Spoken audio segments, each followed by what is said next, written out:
The family ultimatum story. The smell of pot roast filled the dining room in our house in Columbus, Ohio, mixed with fresh bread and that weird feeling that always showed up at Sunday dinners. I was putting forks and knives on the table, making sure everything was perfect. My younger sister, Melissa, was in the living room, basically shouting, "I'm at 20,000 followers now." She waved her phone around like she just won a gold medal. The brand deals are coming in like crazy. I saw Dad smile at her proudly. Mom looked at her with this big grin, fixing her hair. "That's amazing, sweetie. All your hard work is paying off." I put down the last knife and sat in my chair. Nobody even looked at me. I'm 27 years old, still setting the table like I'm a kid, still living in my childhood bedroom. While Melissa, who's 25, gets all the attention because of her social media thing, Mom and Dad looked at each other. That look parents give when they planned something. Mom cleared her throat in that sweet voice she uses when she wants something. "Sophie, honey." She passed me the mashed potatoes. "We need to talk about your room." I stopped, my fork frozen above my plate. "Melissa needs it for her studio." Mom kept smiling like she was doing me a favor. "The lighting is way better than her room. Plus, she needs more space for all her equipment."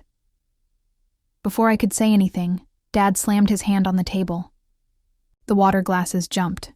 "Either give up the room or get out of this house," he snapped. "Time you found your own place anyway." Melissa smirked at me from across the table, playing with her blonde hair. "It's not like you need space to mess with papers." She shrugged like it was nothing. The whole table went quiet. Everyone stared at me, waiting for me to cry or beg. I cut a piece of pot roast and put it in my mouth, chewed slowly. My face showed nothing. But in my head, a totally different scene was playing.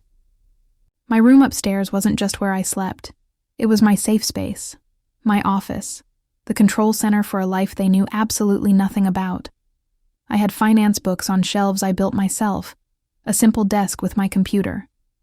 That computer showed an investment account worth millions of dollars. While they were busy watching Melissa do talent shows and school plays, I was working. Weekend jobs all through high school. Online classes about money and business during college. Building my consulting company one client at a time. $1 at a time. I looked at my phone under the table, scrolling through apartment listings I'd been checking all week. I'd been planning to leave for years, saving and investing money while they thought I was just looking for jobs. My mind went back to when I was 14. I could still feel that shoebox in my hands as I counted $780, all crumpled bills. Money from working weekend shifts at the local diner. Tips included. Enough for the laptop I really needed. "Sophie." Mom said that afternoon, standing in my doorway with that same fake smile. "Melissa needs video equipment for her school project, the one that might help her get into that special arts program." I remember Dad taking the box from my hands. Didn't even ask. Both of them talked over me when I tried to protest. "Your sister needs this for her future," Dad said firmly. I remember locking myself in the bathroom after that, sitting on the cold tile floor, crying as quietly as I could, promising myself I would never depend on them again. That was the day I understood where I stood in this family. The invisible kid whose wins didn't matter. That spreadsheet hobby. 13 years later, nothing changed, except me. I put my napkin next to my plate and stood up. My chair slid back without making a sound. "I understand," I said calmly. "I'll have an answer by next Sunday." Melissa's mouth dropped open a little. She looked confused instead of smug now. Mom and Dad looked at each other. This wasn't what they expected. They wanted tears. Begging. The Sophie who would eventually give in. From the end of the table, my younger brother Nathan watched me. He looked concerned, not amused. At 18, he was starting to see how messed up our family really was. "Sophie." Mom started, but I was already walking to the stairs. "Back straight, step steady.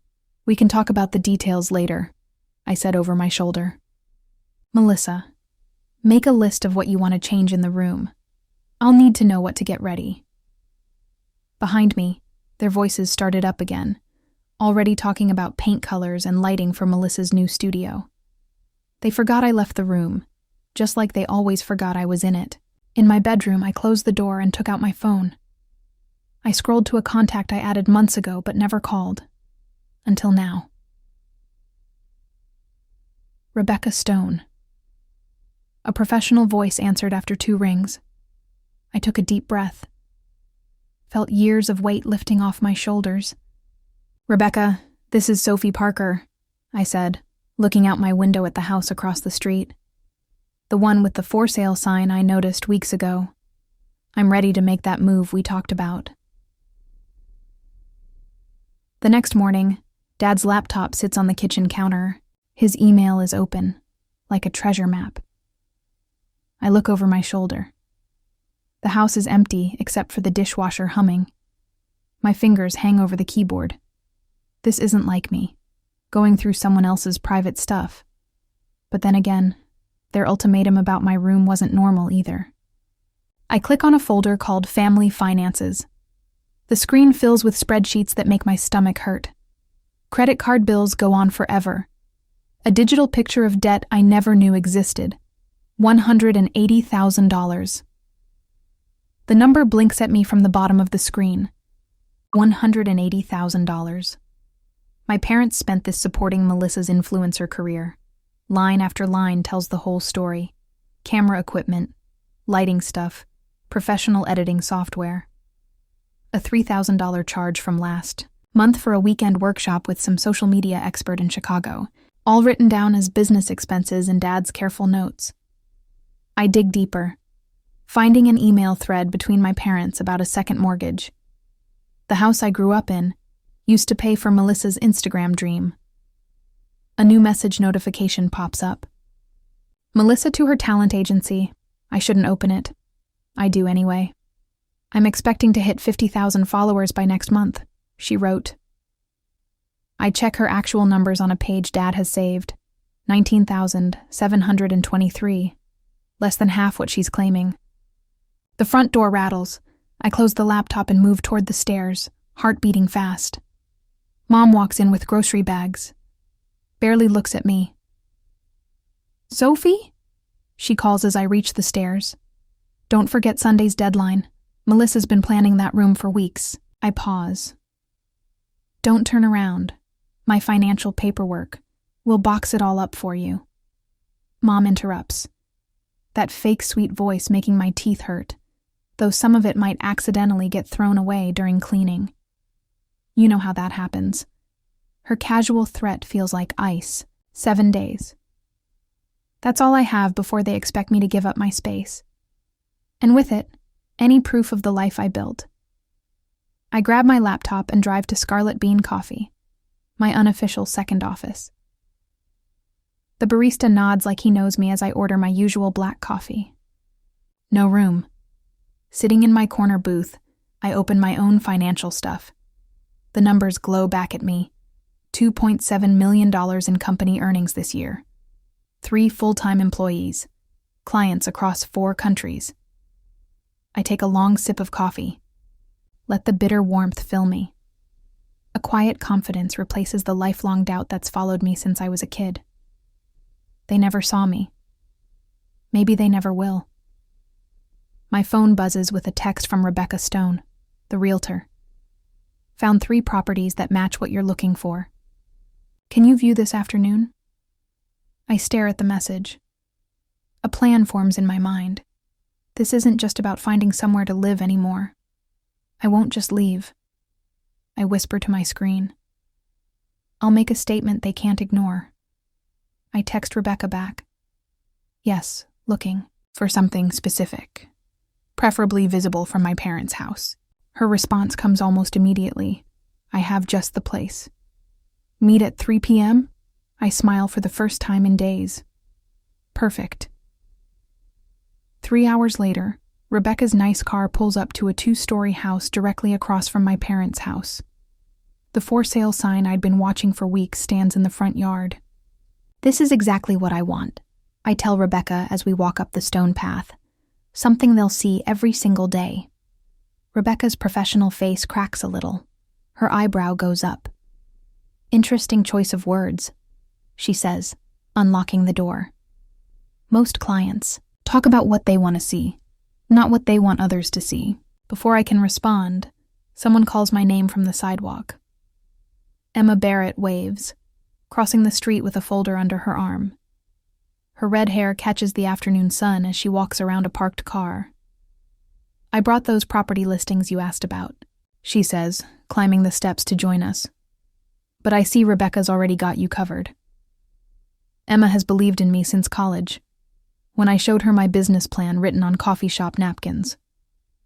While everyone else saw impossible dreams, she saw potential. Sophie's finances have been approved, Rebecca explains as we tour the house. The sellers want to move quickly. We could speed this up if you're serious. The master bedroom looks over my parents' house. I stand at the window, imagining waking up to this view every morning. A daily reminder of what I built and what they failed to see. My bank manager was impressed with your statements. Rebecca continues, making notes on her tablet. Not many 27-year-olds qualify for a mortgage this size without someone to co-sign. My phone buzzes again. A text from Nathan. Whatever you're planning, you deserve better than this. I stare at his message. Surprised? When did my little brother start noticing what was happening in our house? When did he start taking my side? I'll take it, I tell Rebecca, putting my phone away. How quickly can we close? Wednesday, if we push. Her eyes get wide. That's super fast. Are you sure? Absolutely, I say, already thinking about the down payment. I'll transfer the money tonight. Later, sitting at the kitchen table while my parents and Melissa discuss her brand strategy, I sign the paperwork Rebecca emailed over. My parents still think I'm job hunting. They have no clue their invisible daughter is about to become their very visible neighbor. The money transfers with a single click, a big down payment that represents years of work they never bothered to ask about. The bittersweet truth hits me. I'm buying a home but losing my family. Or maybe I lost them years ago and I'm only now accepting it. Pride replaces the empty feeling. I built this success without their knowledge or support, without their belief. Maybe that makes it more mine than anything else could. As Melissa laughs about her latest brand deal, a quick doubt crosses my mind. Is this revenge or freedom? Maybe it's both. The morning sun came through my curtains as I opened my eyes to rustling sounds in my room. Mom stood by my bookshelf, with a garbage bag in one hand and several of my finance folders in the other. What are you doing? I asked, sitting up fast. Just cleaning. Sweetie, she said in that fake sweet tone. These old papers were gathering dust. I got out of bed and crossed the room in 3 steps, taking the folders from her hands. These are important documents. Oh, Sophie. She laughed lightly. You and your paperwork. Melissa needs this space to be clean for her equipment. My phone buzzed on the nightstand. A notification from Melissa's Instagram. A family photo from last Christmas. Her caption reading, making room for my dream studio. So blessed to have supportive parents. Influencer. Life dream coming true. I bit the inside of my cheek, tasted blood. Likes already. Most from people who never stepped foot in our house. I thought we agreed Sunday was moving day, I said, carefully putting the folders back on the shelf. Mom sighed, tying the garbage bag. Plans change. Melissa's equipment arrives Wednesday now, not Sunday. She patted my shoulder. You're always so flexible. Honey, that's what I love about you. Flexible. The word they used when they meant invisible. Downstairs, Dad sat at the kitchen table, coffee mug in hand, newspaper spread in front of him. His eyes looked up as I entered. Then back to the sports section. Morning, I said, pouring myself coffee. Some people in this house don't understand sacrifice, he muttered. Ungrateful. Kids taking advantage. The irony hurt worse than the coffee. I said nothing as I spread peanut butter on toast, counting the hours until I could leave this house forever.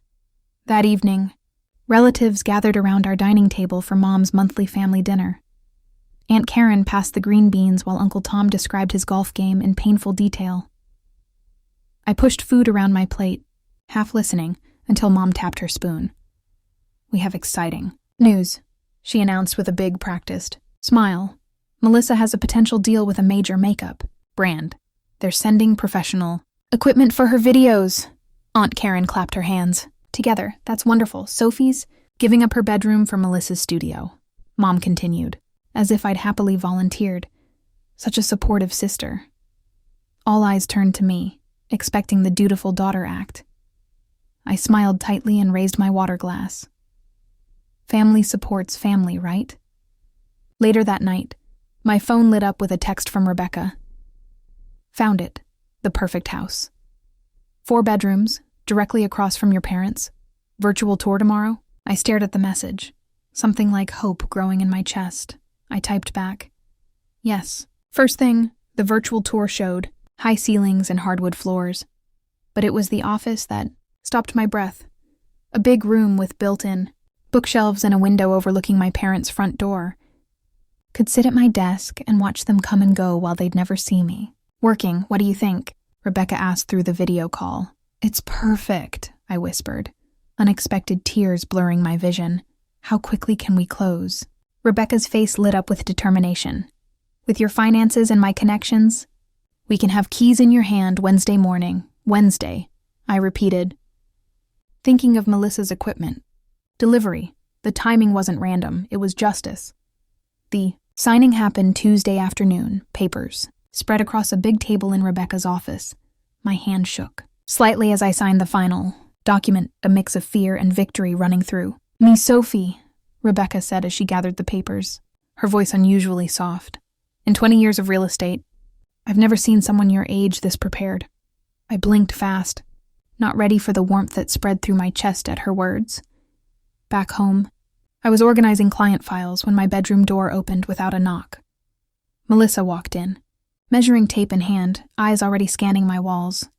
"Can I help you with something?" I asked, not looking up from my desk, just measuring for my lighting setup. She said, stretching the tape across one wall, "This space is barely good enough, but I'll make it work." I kept typing, my fingers calm.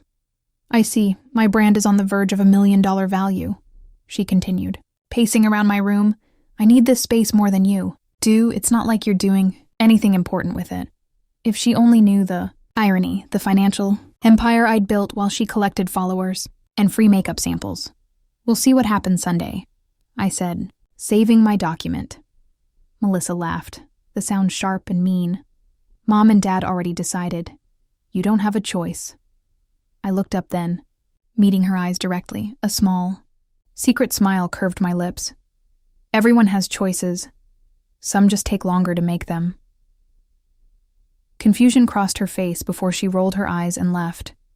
The door banged shut behind her. That night, Emma arrived with empty boxes after my family left for their weekly movie night. "Operation Independence is a go," she whispered, pulling packing tape from her purse. "I've got the list of essentials." I hugged her tightly. "Thank you." We worked quickly, packing my most important stuff while leaving enough to make it look like I still lived there. My college friends arrived an hour later with more boxes and quiet determination. Nathan texted. Emma said, taping another box, "Your parents decided to get ice cream. He'll stall them. My brothers." Unexpected help warmed something in me that had been cold for years. Rebecca called past midnight with confirmation. "We're set for 9 a.m. closing. The movers will arrive at your parents' house at 10, while everyone's at work." Wednesday morning came clear and bright. I stood on the sidewalk watching Rebecca's car approach, keys dangling from her fingers as she stepped out. "Congratulations, homeowner," she said, pressing the keys into my palm. The movers arrived exactly at 10, fast and quiet. I directed them through my childhood home, pointing out what to take and what to leave. My desk, my books, my clothes. The physical proof of a life kept hidden for years. By noon, I stood in my new master bedroom watching the movers put together my bed frame. The window offered a perfect view of my parents' house. The bedroom that had been mine for 27 years now, visible from across the street. "Where do you want this desk, ma'am?" one of the movers asked, pointing to my workstation. In the office, I said, positioned to face the front window. Emma arrived with lunch as the movers finished, her eyes wide as she explored my new home. This is gorgeous. Sophie and huge. We sat on the floor of my new living room, eating sandwiches surrounded by half-unpacked boxes. Are you doing this for revenge? She asked quietly, making them see what they missed. I thought about her question, watching sunlight pattern the hardwood floors. This isn't about revenge, I said finally. It's about becoming visible. That evening, I arranged my important papers in a leather folder, financial statements, company information, proof of the life I'd built while they weren't looking. Standing before my bathroom mirror, I practiced my expression, making sure no anger or hurt showed through. Sunday's reveal needed to be delivered with calm confidence, not emotional outbursts. I picked my outfit for Sunday, a tailored navy blazer, cream silk blouse, my grandmother's pearl earrings, professional but familiar. The Sophie they knew, but finally seen clearly as the last box was unpacked. I went back briefly to my parents' house. In my empty bedroom, I placed my childhood teddy bear against the pillow. The only personal thing left. A silent goodbye to the girl who had lived in the shadows. Saturday night, I stood at my new bedroom window, watching lights glow across the street. Melissa's car pulled up, friends spilling out laughing through the upstairs window. I could see them touring my empty room. Melissa gesturing big about her plans. My phone buzzed with a text from Nathan. They think you're staying with Emma. What are you really doing? I smiled, typing back. Come to coffee tomorrow. You'll want to see this. Putting my phone down, I walked through my silent house, fingertips trailing along walls that belonged entirely to me. On the entry table, I positioned the deed folder right in the center. Tomorrow. I whispered to the empty house, they'll finally see me. Sunday morning arrives with a clarity I haven't felt in years. I adjust my blazer, charcoal gray, perfectly tailored as I cross the street toward my parents' house. The weight of the deed folder in my hand feels real, grounding. Through the front window, I can see them gathered around the kitchen table. My former prison, now just a stage for what comes next. I knock twice, sharp and confident. Mom answers, her smile dropping when she sees my professional clothes. Sophie, we weren't expecting you so early. Her eyes look to the street behind me, searching for Emma's car. Where did you park? I walked, I say simply, stepping past her into the house. The kitchen goes silent as I enter. Dad looks up from his newspaper, Melissa from her phone. Only Nathan offers a real good morning.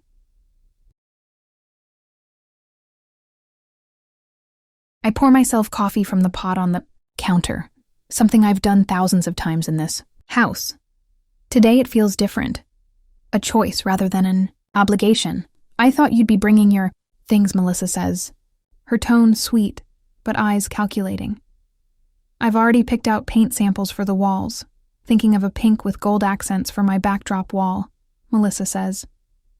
I settle into my usual chair, crossing my legs casually. That sounds nice. Melissa launches into detailed renovation plans, describing lighting setups and equipment placement. I sip my coffee, nodding at the right times while watching Dad's impatience build. The timing has to be perfect. When are you moving your things? Dad finally interrupts, folding his newspaper with a crisp snap. The room goes still, all eyes on me. This is the moment I've practiced in my mind 100 times. I already did, I reply, my voice steady. Wednesday was my first day. Actually, Mom's coffee cup hits the saucer with a clink. Staying with Emma isn't a real solution.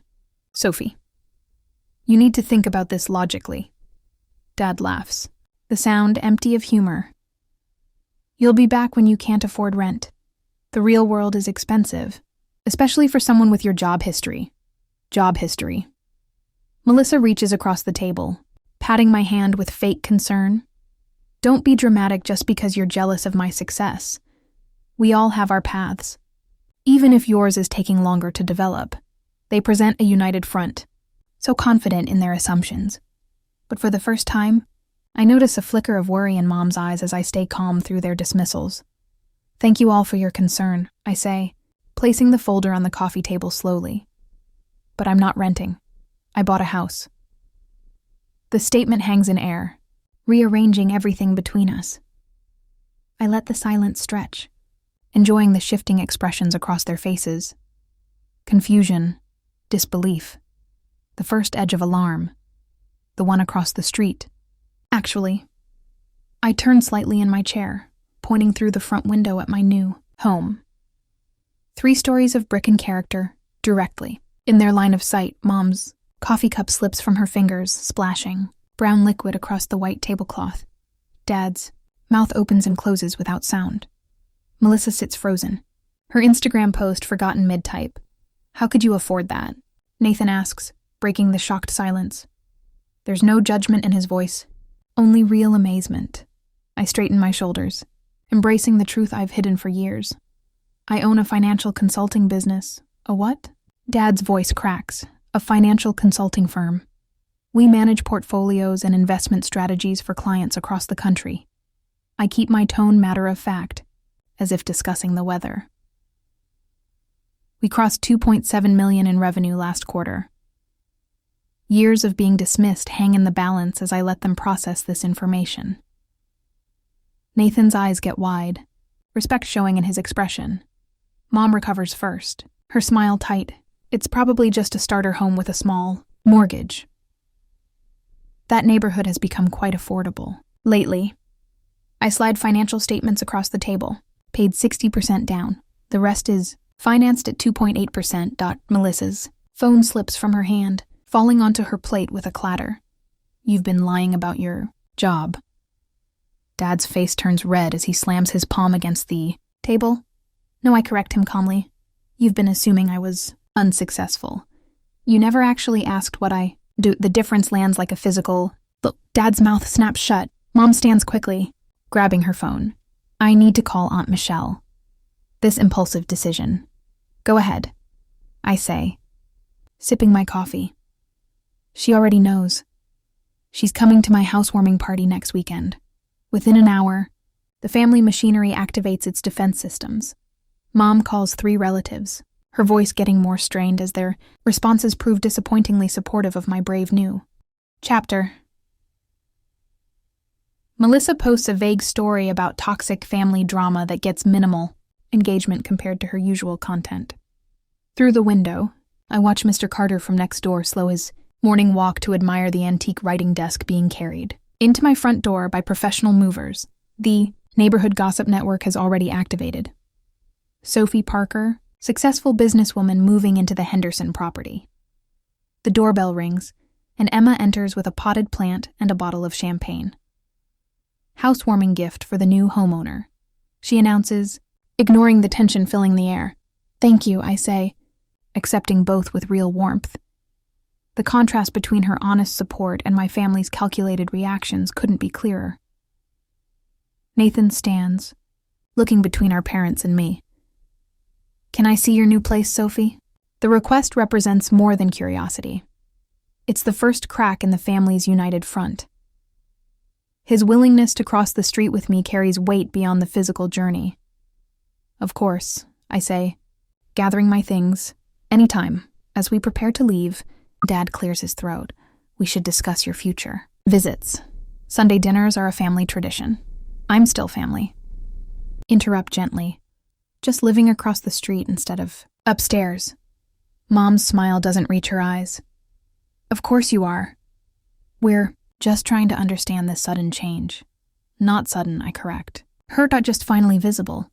Through the window I notice Rebecca's car pulling up to the corner market, where Mom buys her weekly groceries, right, on schedule. By afternoon, the entire neighborhood will know the property value of my new home and the big down payment I made. As I walk toward the door with Nathan and Emma, a delivery van stops in front of my house. The driver carries a fancy arrangement of flowers to my porch, a congratulatory gift from my business partners, strategically timed and perfectly visible from my parents' front window. I turn back once before leaving, taking in the scene of my shocked family. Melissa frantically checking her phone as notifications about an expose on fake followers flood her screen. Mom and Dad exchanging worried glances. The unpaid second mortgage application sitting in Dad's email draft suddenly feeling more dangerous. Success is often built in quiet rooms, I say softly, while others are performing. The door closes behind us with a gentle click separating past from future with half an inch of polished wood. Across the street, my house, my actual home stands waiting, windows gleaming in the morning Sunday. 2 weeks later, the doorbell rings through my quiet home, interrupting my morning coffee ritual. Through the peephole, I spot my mother's perfectly styled hair and the edge of what appears to be a pie dish.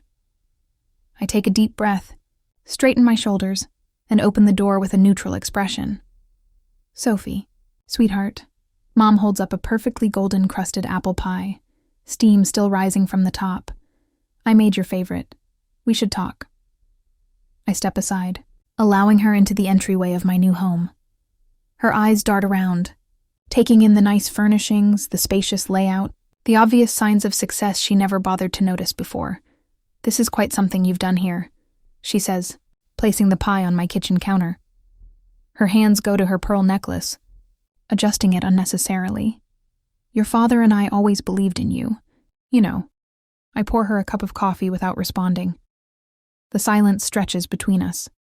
Melissa's having a hard time with sponsors. She finally says, staring into her cup rather than meeting my eyes. Some issue with her follower count. Technical things I don't understand. I see, I reply, keeping my voice even. Family supports family. Sophie. Mom reaches across the counter to touch my hand. I don't pull away, but I don't respond either. We've always been there for each other, haven't we? Later that afternoon, Dad makes his approach. He catches me getting mail from my box. His timing too perfect to be random. Your mother misses. You, he says without introduction. We all do. We should put this behind us and move forward as a family. I nod politely, sorting through envelopes. I'm open to that possibility. Dad, his relief is obvious but too soon. That evening, my phone lights up with a bunch of texts from Melissa. You're destroying this. Family. Mom cried all afternoon. Everyone thinks you're so selfish. After everything they did for you. I place the phone face down on my coffee table and return to reviewing client portfolios. The messages continue to arrive, each buzz less affecting than the last. The next morning, Mom calls to tell me that Aunt Michelle asked about my absence at Sunday dinner. Everyone's concerned about the family image, she says. People are talking. Dad follows up with a voicemail suggesting, my business success seems awfully sudden and questioning whether I've gotten involved with something questionable. The final hit comes as a formal dinner invitation, delivered by hand to my mailbox. Fancy. Handwriting on cream paper requests my presence at the family home. Tomorrow evening at 7 to reconcile our differences. It reads. And the note at the bottom in Mom's handwriting, after all we've done for you growing up alone that night, doubt creeps in during the quiet hours. Old patterns of guilt surface like well-worn paths in my mind. Maybe I am being too harsh. Maybe there is some middle ground where I can maintain both peace and dignity. The next morning, Emma arrives with bagels and brutal honesty. Remember the laptop money? She asks, spreading cream cheese with unnecessary force $800 you saved from diner shifts and tips, and they took it from Melissa's camera. Equipment. I wince at the memory. That was 13 years ago, I say, though the sting feels fresh. Patterns don't change unless people do, Emma replies.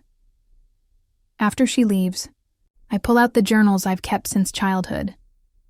Page. After page shows the same pattern. My achievements, minimized. My needs secondary, my resources taken from Melissa's dreams. The truth settles into me with surprising calm. Their love was always conditional. Mine doesn't have to be.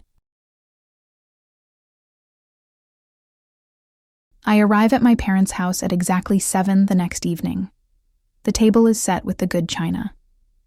Melissa sulks at her place setting while Mom fusses with flower arrangements and Dad pours wine with too careful movements. Sophie. Mom exclaims with too much brightness. You came. I take my seat, my posture relaxed but dignified. The difference is obvious right away. I'm not the daughter desperately seeking approval. I'm a successful woman who has chosen to be here on my terms. Melissa tries several jabs throughout the salad course. Not everyone can buy their way into feeling important, she mutters. I meet her gaze steadily. You're right. Some people have to earn it.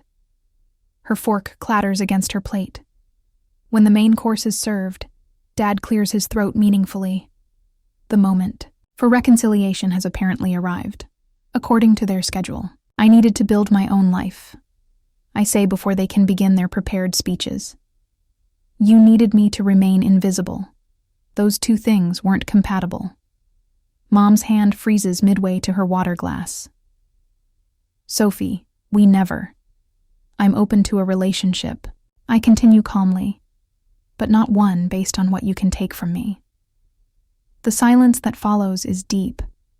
What does that mean exactly? Dad finally asks, his tone careful. I explain with the precision of someone who has prepared thoroughly. How I built my business over years of work. How I paid for my education through scholarships and side jobs. How I tried repeatedly to share my successes, only to have them dismissed or ignored. That spreadsheet hobby, I quote back to them, is now worth millions. Melissa's face twists with something between rage and envy. For the first time, she sees the difference between her bought followers and my earned success. The knowledge clearly burns. Mom tries to redirect.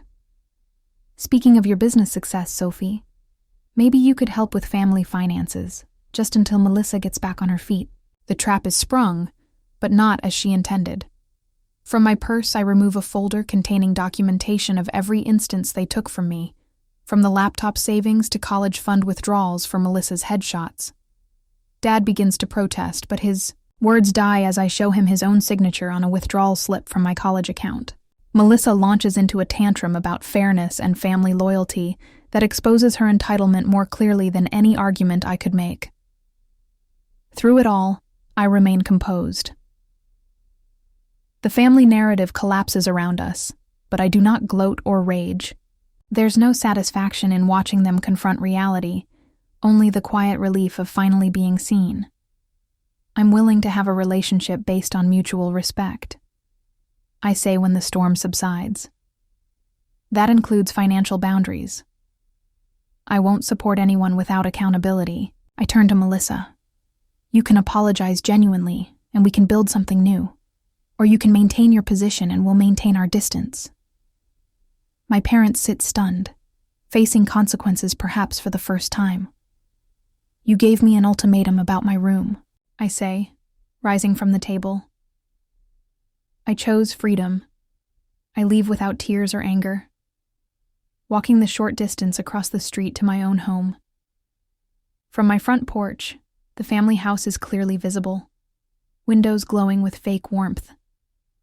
Nathan appears at his upstairs window. I raise my hand in a small wave, an offering of connection separate from our parents. He returns the gesture, his expression thoughtful. One by one, the lights in my parents' house go dark as I stand on my porch. My own home remains lit, warm with the light of independence. I hear through neighborhood gossip that Melissa's career collapse has sped up, her fake follower scheme exposed, sponsorships withdrawn, her influencer dreams crumbling. Meanwhile, my parents face the possibility of financial ruin, their resources used up by years of supporting Melissa's illusions. I watched the for sale sign being hammered into their lawn the following week, feeling neither victory nor regret, only the quiet certainty that some lessons come at a higher price than others. The morning sun streamed through my kitchen window, casting golden light across the countertop. 6 months had passed since that Sunday dinner ultimatum, and what once felt like an act of defiance now simply felt like home. I held my coffee mug and stepped onto the front porch, breathing in the crisp autumn air. My house, not my parents' house, not my childhood bedroom, but my house had transformed from an empty statement into a true sanctuary. The living room walls, once bare, now displayed framed awards from the Columbus Business Association, including last month's Emerging Entrepreneur Honor. My consulting firm had grown to 5 employees, all working remotely but gathering monthly in my converted dining room for strategy sessions. Across the street, the curtains remained closed at my parents' house. The for sale sign had appeared weeks ago. Shortly after Melissa's final sponsored post announced her career transition into entry-level marketing, I took another sip of coffee, surprised by how little satisfaction I felt at their financial troubles. The revenge fantasy had burned itself out, leaving something quieter and more valuable in its place. "Morning, Sophie," Mrs. Anderson called from her driveway next door. "Those flowers on your steps are gorgeous." I waved back, still not used to being visible in this neighborhood where I'd been a shadow for 27 years. Inside, I checked my watch. 3 hours until the housewarming party. The irony wasn't lost on me that the dining table where my parents had delivered their ultimatum now stood in my home, repurposed for celebration instead of control. I'd bought it at their hastily organized estate sale, paying twice its value while Melissa glared from the porch. The doorbell rang and Nathan stood on my doorstep holding a potted plant. "You're early," I said, stepping aside to let him in. "Thought you might need help setting up." He set the plant down, hands in pockets. At 19, his shoulders had straightened, his voice deepened. Community college had been good for him. "Place looks amazing. Thanks for coming." I squeezed his arm. Our relationship had been the unexpected gift in all this. The slow construction of a real sibling bond built on mutual respect rather than shared childhood wounds. "Remember when Dad asked where you saw yourself in 5 years?" Nathan asked, arranging chairs around the living room. "At that dinner?" I nodded, unpacking the catering delivery. "Where do you see yourself now?" he asked. The question landed differently this time. Before, it had been a challenge, a demand for justification. Now it felt like genuine curiosity. "Building something that matters," I said. "Not just the business, but a life where I don't need anyone's approval to know my worth." Last week, I'd found my childhood journal while unpacking the final box of belongings. On the last page, I'd written, "The room they wanted to take became the foundation for the life I built." The words felt like a bridge between past and future, acknowledging the pain without letting it define me. By noon, my house filled with voices. Emma arrived first, throwing her arms around me, "To building your own house, literally and figuratively." She toasted, raising her glass. Rebecca Stone came next, her realtor's portfolio tucked away, attending now as a friend. My business partners followed, bringing clients who'd become allies. The room buzzed with conversations about future projects and expansion plans. Between conversations, I slipped into my office to finalize the scholarship paperwork, a fund for business students from challenging family backgrounds. Yesterday, I'd mentored a young woman whose father had belittled her career ambitions, watching recognition dawn in her eyes when I shared my story. "Your worth isn't determined by those who can't see it," I'd told her. I helped Nathan submit his engineering program application last week, his talent for numbers finally finding direction after years in Melissa's shadow. Evening found me watering plants on the front porch as Melissa's small moving truck pulled up across the street. She was moving to an apartment downtown, smaller than she'd planned, but better than nothing. Our parents loaded the last of their belongings into their sedan. The house emptied before the bank foreclosure. I raised my hand in a small wave as they glanced my way. Not forgiveness, exactly, but acknowledgement. They had told me to give up my room, so I built a company inside it and bought a home across the street. That night, I stood in my bedroom doorway, looking at the space that was undeniably mine. No one could take it. No one could diminish it. My business continued to grow, creating opportunities not just for me, but for others. The relationship with my parents remained distant, with boundaries firmly in place. though perhaps someday healing might be possible if they changed. I slipped between cool sheets in the master bedroom, watching moonlight pattern the ceiling. For the first time in my life, I slept without wondering if I was enough. Have you ever had to choose between pleasing family and standing up for yourself? Sophie learned that sometimes the greatest act of self-respect is setting boundaries. What would you have done in her situation,